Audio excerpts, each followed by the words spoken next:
അതായത് കഴിഞ്ഞ ദിവസം പത്രം വായിക്കുമോ? വായിക്കത്തില്ലല്ലോ, നല്ല ശീലമില്ലല്ലോ. അതുകൊണ്ടാണ് ഞാൻ പറയുന്നത്. കഴിഞ്ഞ ദിവസം 4ാം ക്ലാസ്സുകാരിയായ ഒരു കുട്ടിയുടെ ബാഗ് അമ്മ പരിശോധിച്ചപ്പോൾ 2500 വില വരുന്ന ഇലക്ട്രോണിക് സിഗരറ്റ് ആ ബാഗിൽ നിന്ന് കിട്ടി. ആ 4ാം ക്ലാസ്സുകാരിയായ 9കാരിക്ക് എവിടെ നിന്നാണ് ഇലക്ട്രോണിക് സിഗരറ്റ് കിട്ടിയത് നമ്മൾ ചിന്തിക്കണ്ടേ? എവിടുന്ന് കിട്ടി? 8ാം ക്ലാസ്സുകാരിയായ ബാഗ് പരിശോധിച്ചപ്പോൾ MDMA. എന്താണ് MDMA അറിയോ? മാരകമായ മയക്കുമരുന്നായിട്ടുള്ള MDMA ആണ് 8ാം ക്ലാസ്സുകാരിയായ ബാഗ് പരിശോധിച്ചപ്പോൾ കിട്ടിയത്. ആ കുട്ടി ആത്മഹത്യ ചെയ്തു. കാരണം എന്താണെന്നറിയണ്ടേ? 8ാം ക്ലാസ്സുകാരി ആത്മഹത്യ ചെയ്യുന്ന കാരണം എന്തായി?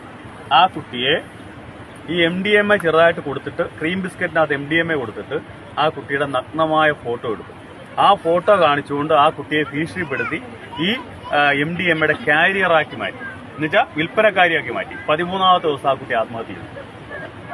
അപ്പൊ ഇതൊക്കെ പത്രത്തിൽ വരുന്ന വാർത്തകളാണ്, ഞങ്ങൾ കേസെടുക്കുന്നതാണ്. അപ്പൊ നിങ്ങൾ ദയവായി എന്ത് ചെയ്യണം? നമ്മളുടെ മക്കളുമാരെ കെയർഫുൾ ആകാൻ വേണ്ടി നോക്കുക.